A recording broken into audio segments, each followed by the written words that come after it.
Les opérations de sauvetage ont repris aux premières heures de la journée de vendredi dans l'espoir de retrouver des personnes en mer. Mais vers midi, les recherches ont été interrompues en raison des vents violents qui se sont déchaînés. Dans la nuit, les sauveteurs ont récupéré 18 corps sur l'île égéenne de Lesbos, au large des côtes turques. La plupart étaient des femmes d'une vingtaine d'années, probablement originaires de Somalie.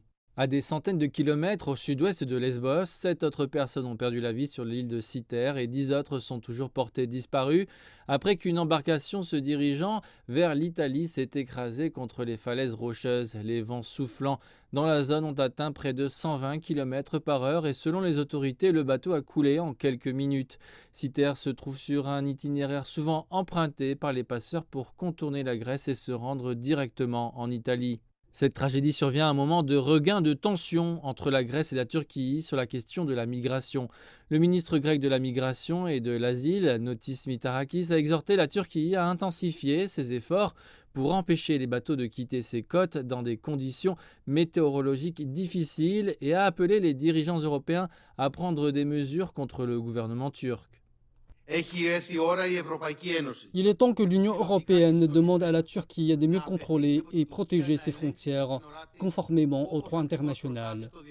La Turquie doit prévenir ces départs illégaux de son territoire.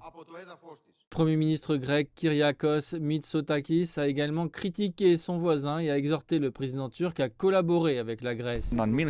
Que plus aucune vie ne soit perdue inutilement dans la mer Égée. Il ne fait aucun doute que la Turquie, si elle le veut, et elle l'a prouvé dans le passé, peut faire davantage pour atténuer le problème. La Turquie a déjà accusé la Grèce de refouler les bateaux de migrants de ses eaux. Cependant, le gouvernement grec maintient que le comportement de la Turquie, qu'il qualifie de tolérance de passeurs impitoyables, est à l'origine de cette nouvelle tragédie. Mais alors que les échanges houleux se poursuivent, le nombre de morts risque de s'alourdir et de nombreuses personnes sont encore portées disparues en mer.